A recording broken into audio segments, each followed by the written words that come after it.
Good day, one and all. My name is Donato, and welcome to my latest podcast where I have a very special guest who has some great skills that I wanted to share with you. I'm here in the Shire, so I've moved a little bit from Middle Earth. So I've moved to the Shires here, still in England, and keeping my Hobbit thing. So obviously still having multiple breakfasts and so on. So if you are new here to this channel, then please do give the thumbs up and subscribe, because I do eat quite a lot, and obviously I need some sustenance, and apparently you watching my YouTube channels helps with that as well. So thank you all so much for joining me. Today is a brilliant guest, so I'm just going to bring him straight on. I won't do an intro, we'll go through everything and all that, but well, all the way from the US of A, it's none other than Brian Miller. Good day to you, Brian. Well, good day to you indeed. I have to tell you, I've always dreamed of being at a place in my career where I wouldn't need an introduction, and it just happened. Here it is. Well, I was going to say, because a lot of people, I could do a whole build-up and everything. The skills that you have is quite phenomenal. And I mean, for me, it started many years ago when I was watching your YouTube channel of whilst it's Brian Miller Magic, you were teaching a lot about YouTube in terms of using podcasts, sound equipment, cameras, and that's where we sort of first connected. But in terms of where you are now, do you want to give us a bit of a background about yourself, Brian? What you do, where you've come from, a little bit of a life story, because a lot of people watching may not have come across your channel or your phenomenal TED Talk, which we'll talk more about later. Over to you, Brian. Yeah, for sure. So you and I connected originally over, in that case, we basically connected over my little side project, which has really nothing to do with my professional work. So on YouTube, I've dedicated many, many years to audio education for content creators, because my formal background is in audio engineering. That's what I studied in school. It's what I thought I was going to do for a living at one point. Ended up getting a dual Bachelor's of Science in Mathematics and Philosophy instead. And then I did the obvious thing and became a professional magician. So I did card tricks for a living for 10 years, traveled the world, did okay. I mean, I did okay. You know, I did better than you could ever. Basically, where I got in my magic career is I got to the point where I was about as successful as you could be without being famous. So I had started off doing $20 backyard barbecues, you know, when I was a teenager, in little local restaurants doing card tricks while people waited for their fries. And I managed to get myself to national and even a little bit of international touring for big corporations and high-end private events. I did some work with the U.S. military and for the troops all over the world. So I really did well as a magician, about as well as you could hope for. And then as you alluded to, I gave a TED talk a TEDx talk that ended up becoming one of the most popular TED Talks of all time overnight, and it launched me into a career as an author, speaker, coach, consultant on human connection, which is what I do now. So it's been a weird and winding journey, and I'll let you decide where you want to start. Absolutely, Brian. I mean, because it's such a rich, diverse, and that's why. And you know, when I did message you, and I've messaged other people, I was so delighted when you said you'd love to come on, because the reason why I wanted you on, Brian, is because where we're at now in the world, and that was sort of a bit of a Jeremy Clarkson type in the world. If you ever watch Top Gear or those types of shows, you know, British guy saying the world. We live in different times, and because of different times, we need to sometimes look at things in a different way. So whilst my channel may be all about fitness and running and so on and so forth, I tend to look at things in a very rounded and grounded way. So it's not just about the running, it's not just about the nutrition, it's not just about recovery, it's about life in general. And I think sometimes, and we'll get on to, you know, things where we talk about the pivot. And obviously we're going to talk about your book with 3 new people, because I know it's a lot of topics, man. I don't know if we're going to get to all this stuff. we've got, well, we haven't got all day, but we're going to, just to prepare people, because we're only 4 minutes in, Brian, into this amazing podcast. And we're going to go through various topics. We may do another one as well, but we'll just see how it goes, because I tend to, spontaneity is one of the best things which I think helps with people and society. And I think with what's happened with lockdowns and this, it's almost killed spontaneity. And Mm. I like to revive that. Here in the UK, our wonderful, illustrious leader, Boris, has given us a roadmap of how we're going to come out of this lockdown and whatever, and so on and so forth. But during these times of, I guess, loss of connectedness, you've found a way, whilst you're a magician, and that story that you mentioned where obviously being a magician, you have gigs or performances and they all got cancelled. Yeah. So all of a sudden, that part where basically you effectively lost all your income overnight. Mm-hmm. And you mentioned that you've got a wife, child, baby on the way. You've got to find a way to do that. And you pivoted, and there'll be a lot of people who are watching and think, how can I pivot or change in terms of what I'm doing? But tell us a little bit about how you came about pivoting, and how did that come about? Was it almost like you had to do it? It was, how did you go about from sort of thought, beginning, end to pivoting and then getting back on your feet? For sure. Yeah, it's been a totally nuts year for everybody in the world, and that's really a gentle way of describing the devastation. I mean, for so many people, we've had some personal devastation within our own family, but by and large, we've been very lucky and very privileged. We were not in a situation where we were going to be on the street or anything like that. We had savings in a way that many people don't. So I'm not going to tell this as a sob story. So I was in a better situation to make that kind of significant career pivot because I didn't need money tomorrow. I was able to sit for a few weeks and figure out what my next move was without worrying about losing my house. So that is not a situation many people were in. And so I always like to qualify when I talk about things like this. But having said that, before I talk about the pivot story, I just want to go back to something you said, that generally this show is all about fitness. And as you had asked me before we got on, do I do any bicycling or anything like that? I don't even have an app. Running. I get winded running.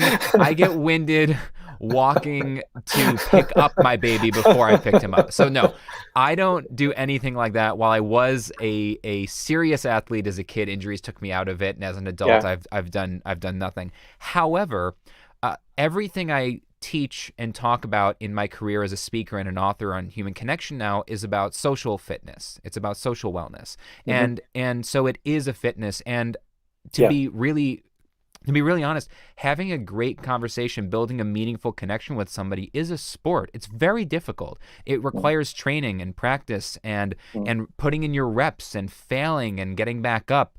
And this is why so many people have so much trouble making meaningful connections, because you're actually not taught how to do it. And that's a weird concept when I tell people that. I say, nobody ever taught you in your life how to make a meaningful connection with another person.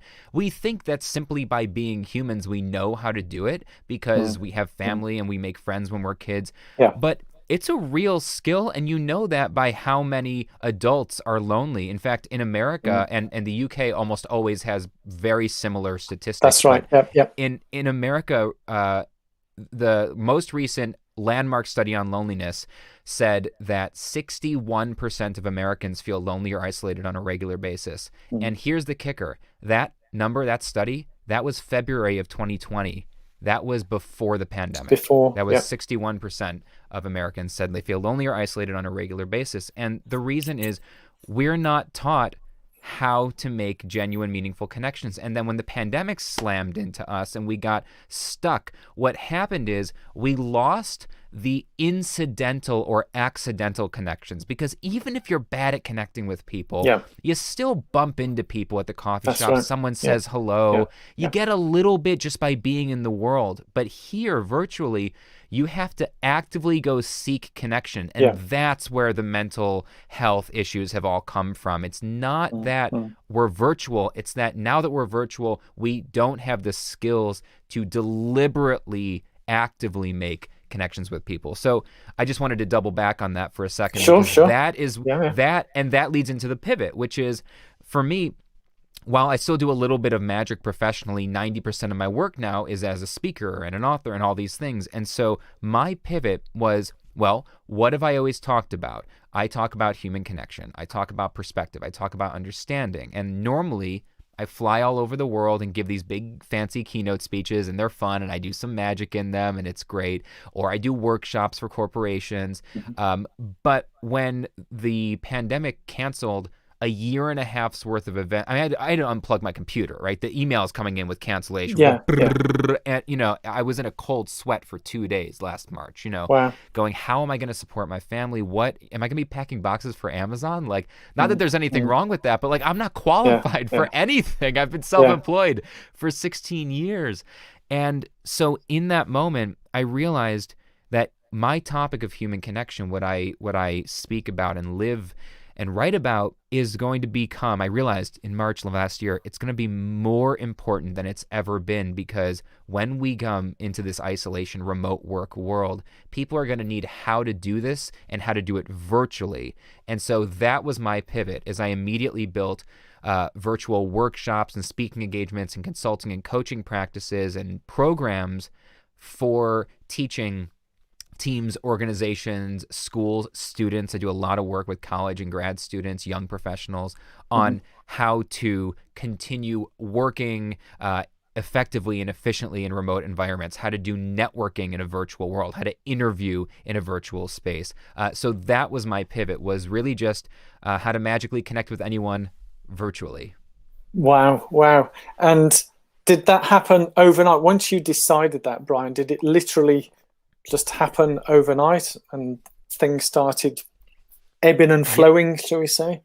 Yes and no. So yes, in the sense that within 10 days of losing all that work and the lockdowns, I had done my first virtual event for a corporate client.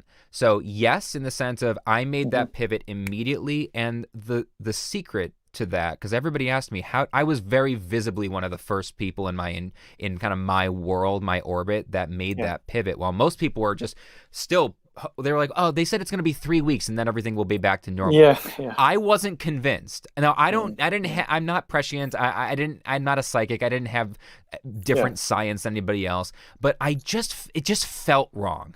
I just had this feeling like, no, this isn't going to be 3 weeks. And I'd rather bank on the long game. And in 3 weeks, if the world comes back, go, well, I guess I wasted a few weeks. You know, like I guess I banked on the long game. And so right away, I made a few phone calls to my VIP clients, people who already booked me multiple times a year, who knew me for ages, who trusted me, whose teams already knew me. I said, listen, in 2 weeks, you are going to end up having to send all of your workers home. You're going to be remote working for the first time ever. And when that happens, you're going to panic. And when you panic, I want you to call me. I've got something for you. And basically the response was either, what are you talking about? They said it's just going to be a week or two and then we're back, or no response at all. And what happened was, about a week later, a bunch of those people emailed me. They said, Brian, it happened, and what can we do? Right? And that was it.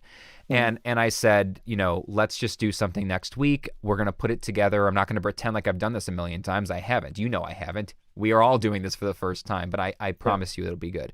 And we got off the ground. So on one hand, yes, it happened immediately. On the other hand, it was also intentional. I found my VIP clients. I reached out to them. I said, I've got a thing for you. And then when they signed up for it, I massively over-delivered, which is what I built the entire new virtual career for myself on the back of just 1 or 2 events where I got all the attendees to give glowing testimonials. The client gave a glowing testimonial, and we just built a whole new career on the back of 1 or 2 events from people who already trusted me. So that's how it happened. Wow. It's quite incredible how, if through it, almost like through adversity, you found an alternative, which was almost sitting there, because you could have been doing this at the same time before any lockdowns or pandemics. Isn't that true? Right. What was I doing? Yeah. It's almost like, what do I need to go out for or whatever?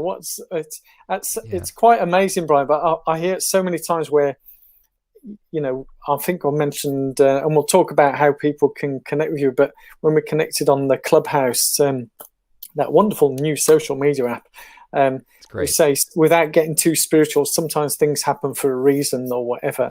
And, you know, it's almost as if we're being cornered, or I've heard some people talk about this as the great pause, as in a slowdown, not cat's paws, but Yeah. pause. I got So it. multiple pause. I get it. Yeah, that's funny. Sometimes with pronunciations, I heard someone, again, as you speak with people from different parts of the world, they say certain words and it sounds like, did you mean cat's paws or a pause? It's so funny. I didn't think cat's paws are like, I totally knew what you meant because I've heard the great pause a bunch of times, but yes. then you said cat's paws and now I can't get it out of my head. But yeah. Go ahead. It's a bit like white elephant, red, look at everything apart from the pink elephant, or I could say purple cow, but then that's Seth Godin's line, isn't it?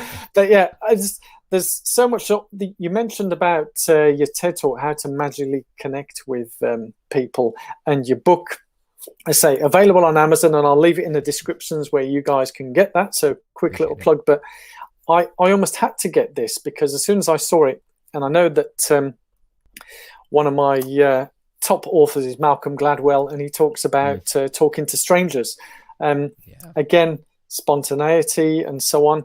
But 3 new people, as soon as I opened it, and I'll open it now, when I read the introduction, I was reading it, I thought, hang about. It says, before Brian Miller was a thought leader, and I read through, and it was from Zoe, the forward from Zoe, and then I read the introduction. I'm thinking, hang about, this is like a copy and paste of me. And, where we go through, I know you've gone into being a professional magician, but in terms of the background, because often people look at us how we are now and don't see where we've come from, and they see you now, Brian Miller, confident, communicative, connecting with people. It wasn't like that to start with, was it? Do you want to go through a little bit through in terms of the book, how you introduce yourself there and what you went through? Because people seem to think that we magically work, pun intended, that we pull out some magic and we can connect with people. And we've always been able to do it since we were little. It definitely wasn't that way, certainly not for me, and neither for yourself, Brian, was it? So how did you gain the confidence to take the step into, because being a magician and performing live, that's a tough gig. Yeah, I'm so glad you brought this up. This is a point that very few people ever bring up when I have these kind of conversations, and I'm really glad you did. It's really perceptive, which is that it's so easy to look at the people that we, aspire to, or that we kind of idolize, or the people who are doing the thing that we wish we were doing, and to think that that's how they've always been. They emerged that way. It's just, this is this perfect thing. And 2 things about that. One, I assure you, if you ask those people right now, if you could talk to them, they feel just as lost as you do, because they're looking at people that they aspire to, thinking, how do I get there? How do I do that? So everybody's looking at somebody else who's done something different and wishing they could do that. So everybody feels like that. Everybody has imposter syndrome, and imposter syndrome actually gets worse the more successful you get. But also, there's this idea that that you didn't have to go through anything to come out as that person, that it was somehow just always there. And so you brought up the question of confidence. You asked, how did I become confident? And that's a really good question. And the answer for everybody is that confidence is born out of experience. And that's it. Confidence comes from experience. Arrogance is born out of insecurity. And this is what you see in young people, it's especially young, bright, successful, talented people. The more talented you are when you're young, the worse this tends to be. And you see this in actors, in comedians, and magicians. It was my nightmare. I mean, this was my life when I was young. I was really talented. I had started doing magic professionally at 16. And what happens is you get arrogant not because you actually think you're the world's most amazing magician, in my case, but because I was worried that I wasn't as good as people thought I was. Yeah. And it's that insecurity that makes you put a wall up and act the part, that you try to act confident, and it comes across as arrogant. And the reason it comes across as arrogant is because people who genuinely are confident don't have to walk around telling you how confident they are. And so that is arrogance. And so where it came from, though, and this is a very common story among magicians, comedians, artists, actors, and you'll hear this from other people, but I have a very similar story, which is I was really friendless and bullied as a kid. Again, not a sob story, pretty standard. lot of kids go through this. Yeah. But at the same time, I had a pretty debilitating speech and social anxiety, and that confuses people because I've made a living for 16 years in front of audiences. Exactly. Right. And so, and to explain that, when I was in 5th or 6th grade once, I remember at least one time this happened where I had to give a book report. I got to do is stand up in front of the class and say 3 things and sit down. I couldn't do it. I blacked out, passed out, ended up in the nurse's office and had to get sent home. I literally couldn't talk to people. So not only did I have trouble making friends because of that, but once you've had something embarrassing like that happen in middle school, forget it, right? You're an outcast. So I went through that and felt very lonely and very isolated in most of my childhood. But simultaneously, I was learning magic. My dad and my grandfather, they loved magic. Never did it professionally, but they were magic enthusiasts. Here's the problem, Donato, with magic. Every other art form you can do for your own enjoyment. You don't need an audience. You love writing? Write. Nobody else ever has to read it. You can get enjoyment out of writing. You love playing guitar. You can play guitar for hours on your own. You can draw. But magic literally requires an audience because you can't fool yourself with a magic trick. It's dependent on somebody not knowing the secret. Right? Yes. And so what happens is I had done magic for myself for years, but that's very unfulfilling because you watch yourself, you practice in front of the bathroom mirror when you're a kid trying to learn the magic tricks. And the problem is you always figure out your own tricks. You're your own worst heckler. So I think. Did you heckle yourself? Worst thing you ever have heard. to. You have to. You watch it and you're like, I saw how you did that. It's brutal. It's very it feels very psychotic. So it's like, I don't know, I want to say freshman year of high school, I'm sitting at a cafeteria table, and there were some other kids at the table. I was not sitting with them. I was just sitting at the table, and they were also sitting at the table. I'm sure they wished I was not there.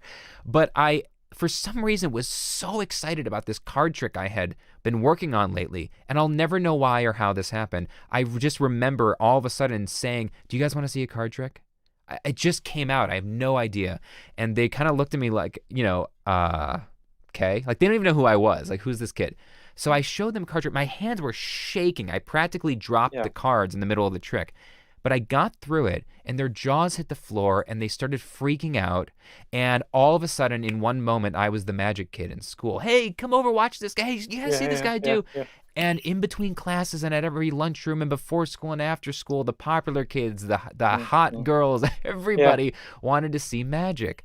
And what was amazing in that moment is that my desire to share that experience with somebody else, to share that magic, overcame in that moment the social anxiety, the speech anxiety. I wasn't like cured forever, but what it did was it gave me the first hit of self-confidence that I had something of value that was worth sharing. And through magic, I developed confidence, and then after years of doing it, eventually you kind of become the confident person you pretend to be as a magician. So in that way, magic saved my life. I mean, I couldn't have had anything without magic, even though it's now kind of a former career for me. I owe my life to magic.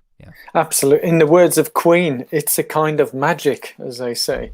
That's right. That's right. Hey, listen, anybody who's going to quote Queen is good in my book. Is that one of your favorite songs? But in terms of favorite things, as I say, you sort of hit the nail on the head immediately within the first sort of second minute, in terms of we can take this conversation almost anywhere, whatever. But I've always watched TED Talks from when I was a little child. But no, from about, I used to watch it on and off in the early noughties, in the early days of the internet, and always found it fascinating. And obviously it's evolved, changed. I remember one company I worked at back in 10 years ago, one of the guys says, over lunch break, they watch at least one TED Talk, and at the time you could select an app, whatever theme, topic, and how much time you had, depending on the break that you had, and whether it be 15 minutes, half an hour, and every TED Talk was amazing. But there was something about yours, and as you've said, it's coming up to over 3 million, almost 4 million views. It's almost insane how that happened. It's impossible. But that came about, and I've met people randomly. But this interview is not about me. But if I told you some of the people I met, some people don't believe me. But anyway, I would believe you. Yeah, I would believe you. but you come across people randomly. But how you met Zoe and Zoe helped you, you're just getting on a plane, regular guy, and you get chatting. Do you think there's some kind of destiny, or is it a case that your book's open and we have people presented to us every day that can help us in that way? Do you feel that way? It's a great question.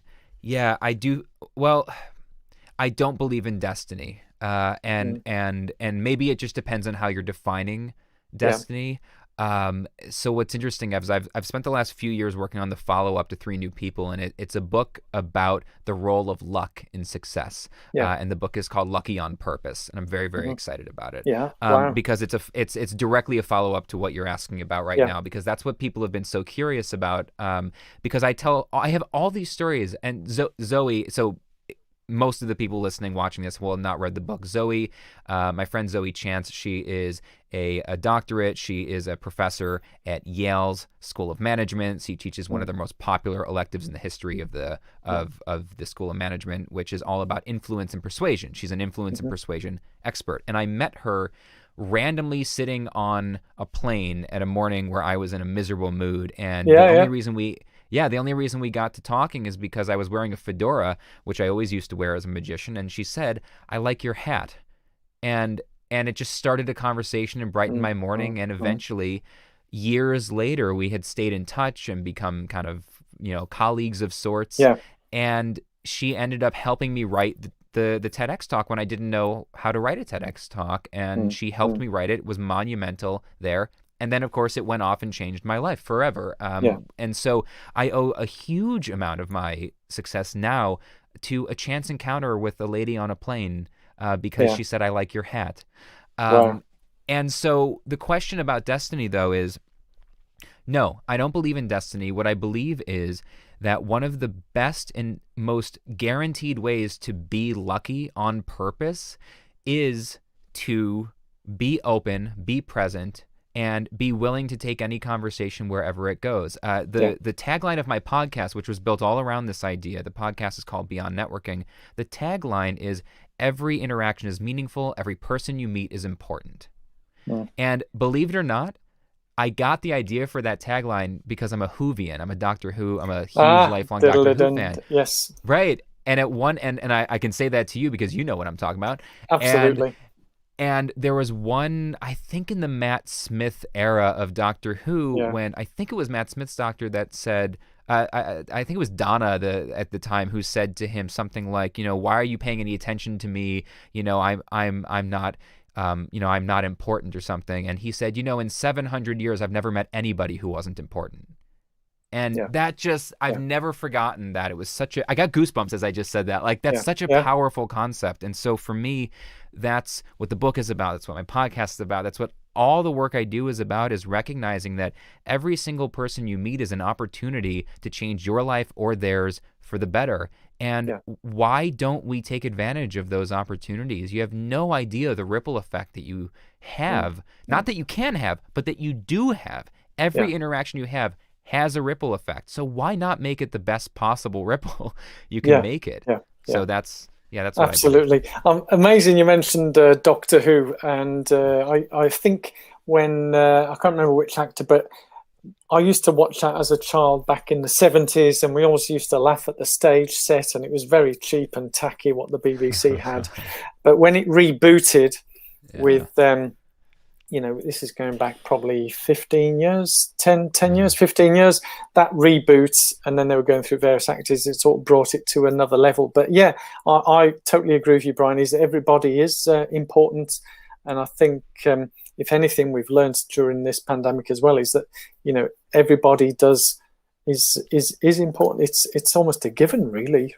I mean, that's how I see it. And that's why when you talk about Three New People, I mean, the random connections, and when another thing that sort of piqued my interest is that you'd bumped into Seth Godin again at an airport. And for those who aren't watching, anyone who doesn't know Seth Godin or what he does, I mean, I remember reading Purple Cow, I think it was 2001, 2002, which was a phenomenal book and helped me at the time with one of my businesses, and great guy. But how did that come about? Because he's like, even without my glasses, I think I'd recognize him from 100 miles away, you know. So that time when you talked about when you bumped into it was at an airport again, wasn't it? Yeah. Airports are magical. For the last year, it's one of the things I miss most. Not the wasted time, because for me, being on the road 200 days a year before COVID was a lot of wasted time in airports because you're away from your friends, family, everything. Yeah. But so for me, actually, because I had so much wasted time, dead time, I didn't want it to be wasted time in my life. So years ago, I made it almost a game to see how many people I could randomly meet and put a smile on their face while I was waiting for the next flight. Like, why not? You know, and so, there was Seth. So Seth was a hero of mine who is now, I'm incredible, you know, to say that he's become a mentor and something of a friend. I think he'd call me a friend at this point. Yeah. Hopefully, Seth, if you ever see this, he won't. But if you ever see this, I hope that's okay.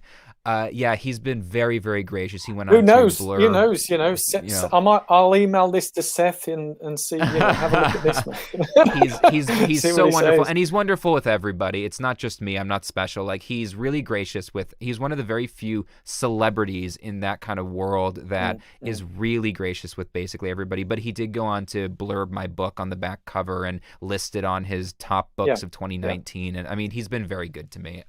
So here's how it happened was I was on a crazy early flight at it was one of those 5 a.m. flights, first flight of the day, which I booked on purpose. I remember because I didn't want to risk having any issues. And the surest way to guarantee that you're not going to have a plane issue is being on the first flight of the day, because it means the plane is already at the airport. You don't have to worry about it getting in.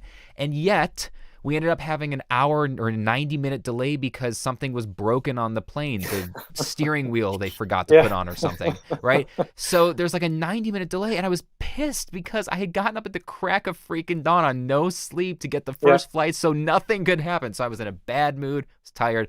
And now, instead of having this leisurely 2.5-hour layover for the next flight where I could have gotten coffee and breakfast, whatever, I had this 30-minute race through a giant airport. It was Newark. I had this race through Newark. Okay. And so because I didn't have time to dawdle, I wasn't on my phone. I was focused on finding my gate. So I was laser focused on the real world instead of buried in my phone. Yeah. And I saw in the distance kind of I saw this guy in the distance, and like you said, I think I'd recognize him even without my glasses on.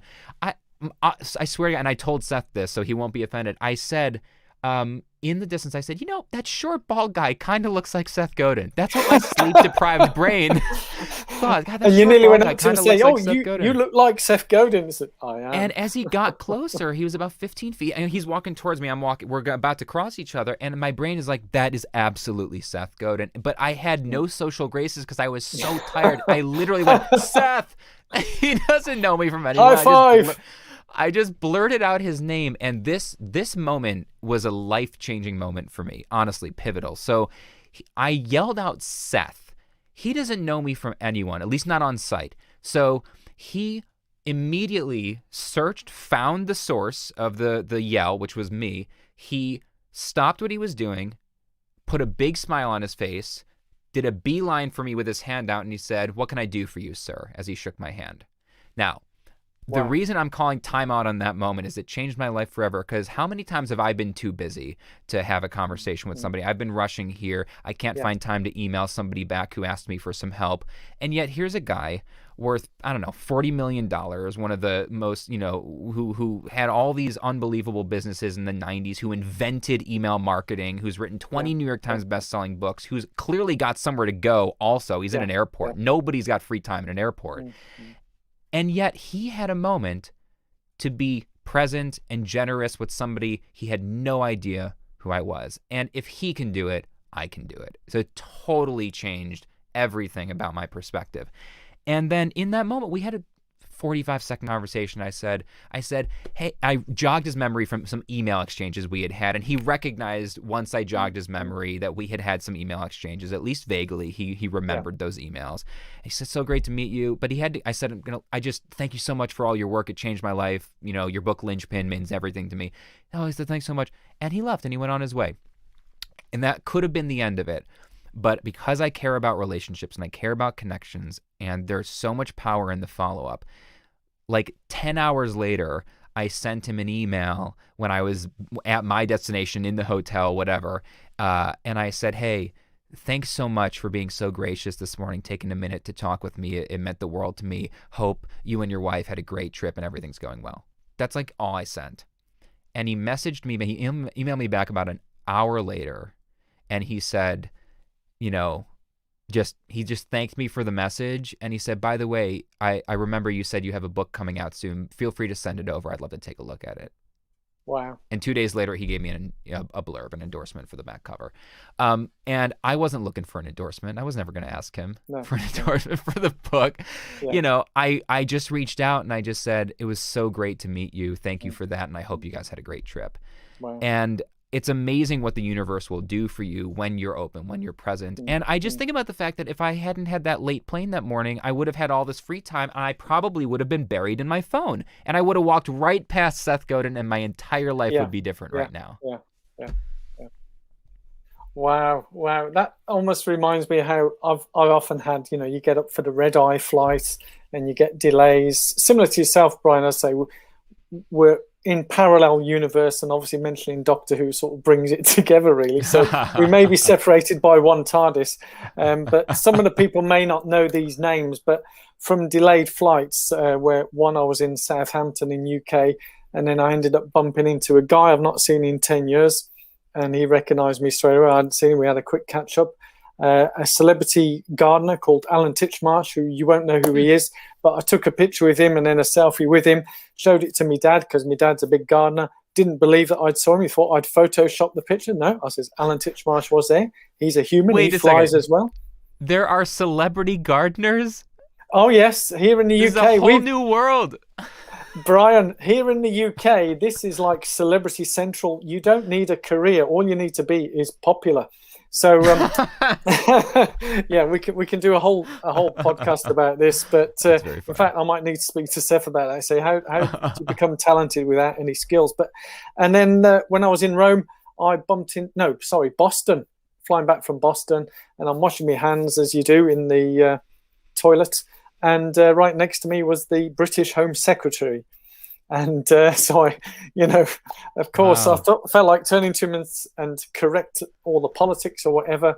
But I had to sort of pinch myself saying, is that really him? But then when I got on the plane, someone came up to me. I don't know why they came up to me and said, oh, is that the Home Secretary there? I said, yes.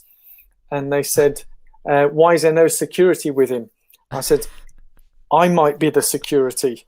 But as soon as we stepped off the and then he backed off. But as soon as we stepped off the plane, there was 2 armed police officers, because obviously in the UK everybody recognised. So, but yeah, we meet people all the time. And 3 new people. The ethos of the book, 3 new people. Can you explain to the guys what it is about 3 new people? Without me reading the book out. But what's the ethos behind that? Yeah, it's so. I like to think of that book as a manifesto on human connection. It's really a plea. I'm begging people in the book really to take human connection seriously in an increasingly divisive and isolated world. And this was written years before COVID and years before the most recent American politics, which was a nightmare for a year. It's been a nightmare for years. So this was written before any of that stuff. I mean, that's how, it's gotten worse. And so the reason the book's called 3 New People is this comes from me getting to use my math degree for the first time ever, which is I had read a study where the study said, and this was an informal study, it was kind of a social study, it wasn't a serious hard science study, so take it for what it's worth, but they did an estimate and they figured out that the average person over the course of a lifetime meets 80,000 people. In and of itself, that's bananas. Think about that for a second. 80,000 people over the course of a lifetime. That means if you're 30, you've probably met somewhere between 25 and 30,000 people, met and interacted with. This could be 2 seconds, right? Yeah. Or it could be your grandmother, right? Yeah. So that's a lot of people.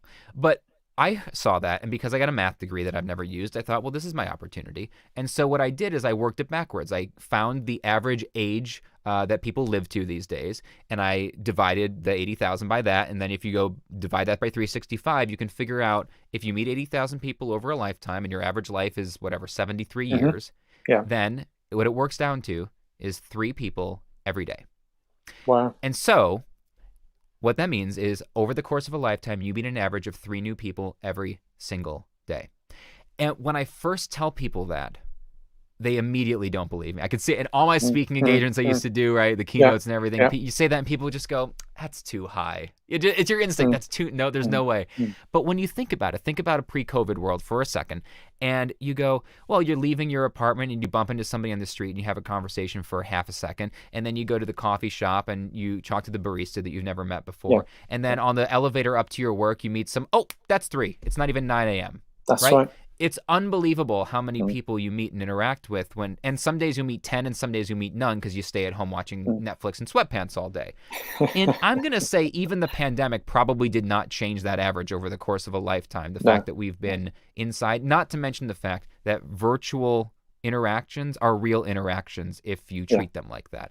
So we are actually probably meeting more than 3 new people a day virtually for the last year because of spending all of our time on social media bumping into people.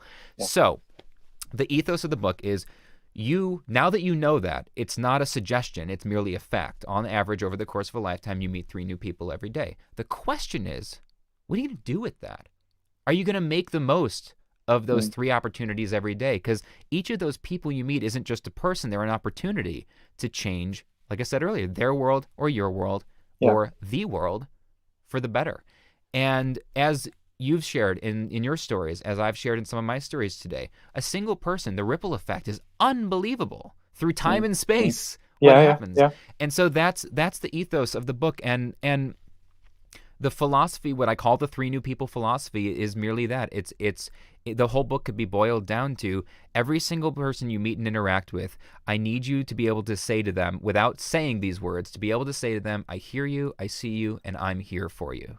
If you can live your life where everyone you interact with feels seen, heard, valued, and understood in your presence, the opportunities will open up to you in abundance in ways you cannot possibly imagine. Do you feel you've touched on social media there, and obviously with or electronically or whatever? So I'm guessing social media. Do you think that helps in some way? Because we hear a lot of certainly in mainstream, and I try and disassociate from mainstream. But whenever I go to it, there's always some toxicity story going on about social media. For me, I'm quite an advocate of it, and I love it, and I love connecting with people. Long before LinkedIn started, there was plenty of social networks out there, and obviously Facebook has come along and LinkedIn. But do you think that helps? Because right now I could click on here and I could I could message 20 people I've never met in my life. Right. And do you think that would be as meaningful? Does the intent have to be meaningful, or is it just a case to people see? Because every day, you probably get it as well, Brian, I get spam on LinkedIn. Like, I'm thinking, have you not read my profile?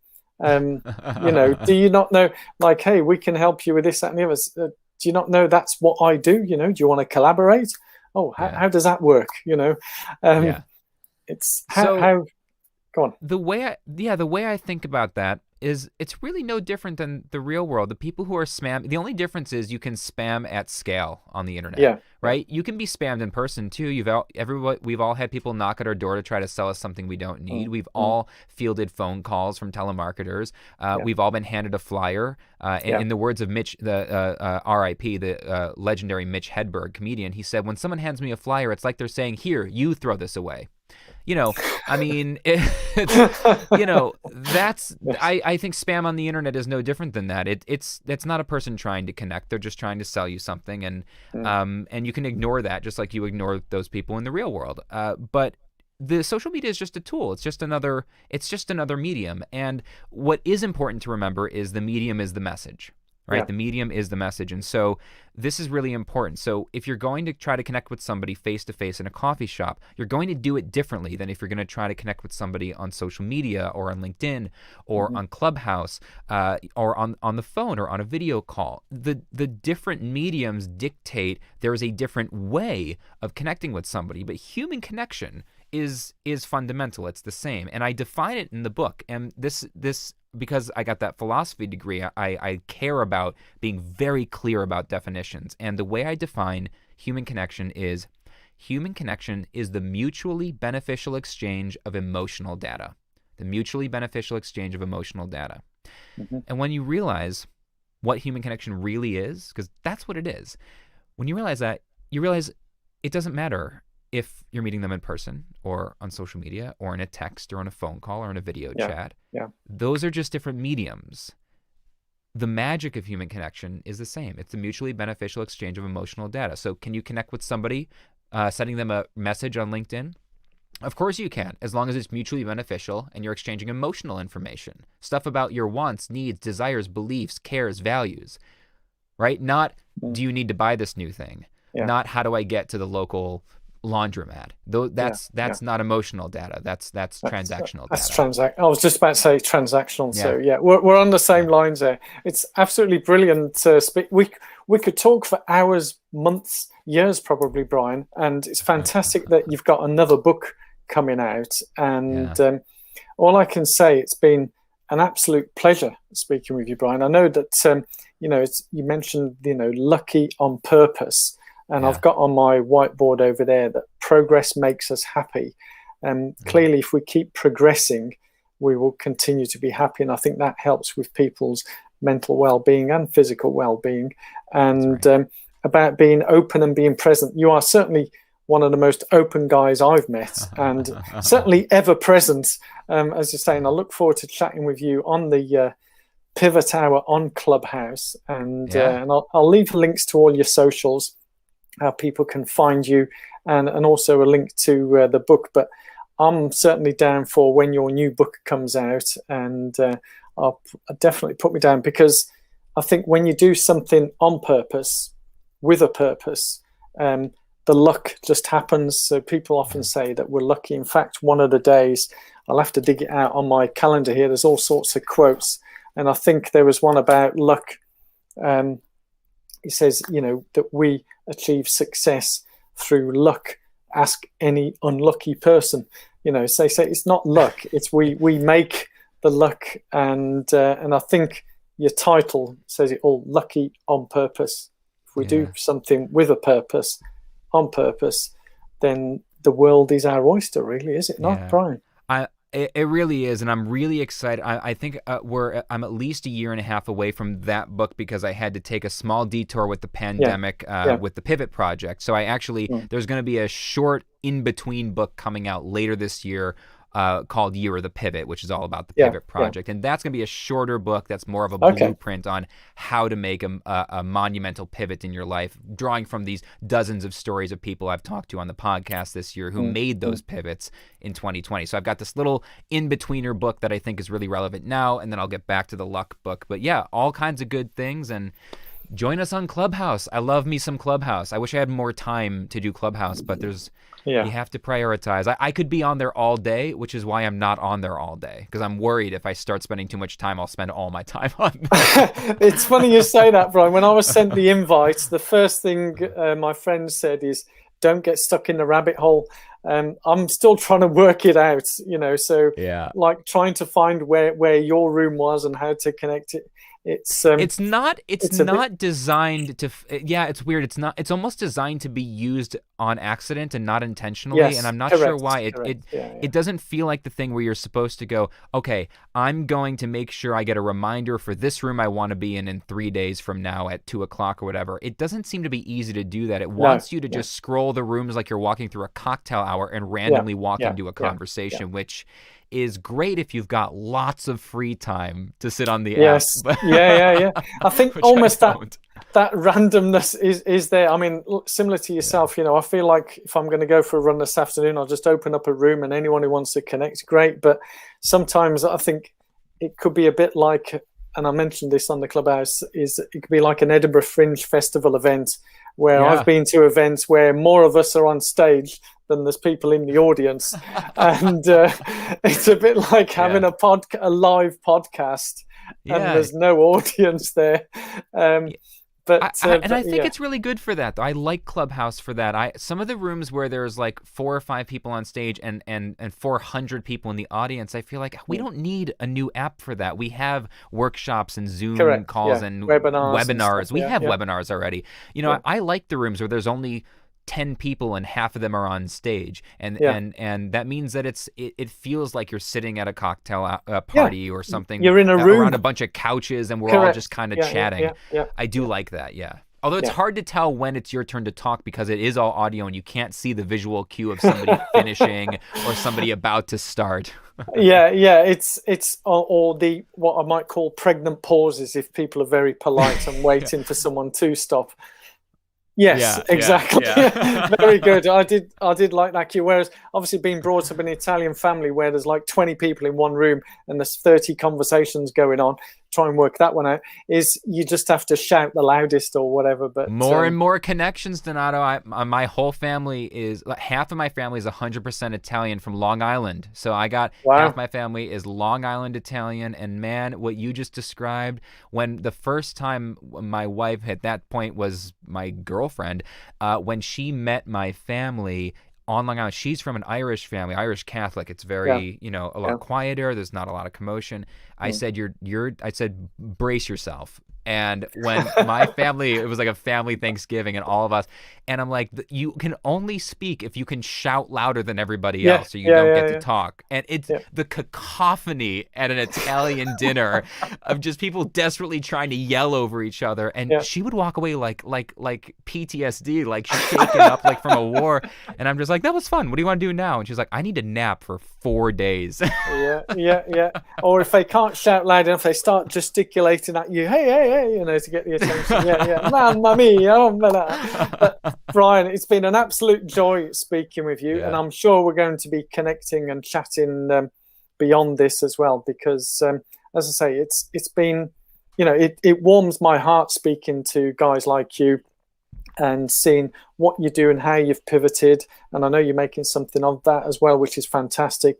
But also that, with people who genuinely love, and with this channel, whilst I love my running and I've taken up other sports, is to do things that we love and find joy in. And I think that helps so much with people's not just mental well-being, but physical well-being as well. So hopefully this podcast has brought a lot of joy to those watching, listening, and I'm sure you've loved it, Brian. You've been smiling all the way through. I was just going to say, if nobody ever hears this or watches it except the two of us, I consider it a huge win because I had a great time. Me too, Brian. But I know there's going to be a hot number of people. It's like you say, it's not about the numbers or whatever, but this will be recorded and I'll publish this on the YouTubes. Whether I'll publish it as an audio we'll share podcast. It with our audience too, because this was a great conversation. I'll definitely have it's fantastic. I mean, I love it. As I say, the challenge I have, because obviously these are all slotted by an hour, is sometimes and that's why I love the Saturday Night Live. Is one of the nights. Normally I try and round it to an hour. After 2 hours, between the four of us, we said, look, we need to close this now. But with different time zones.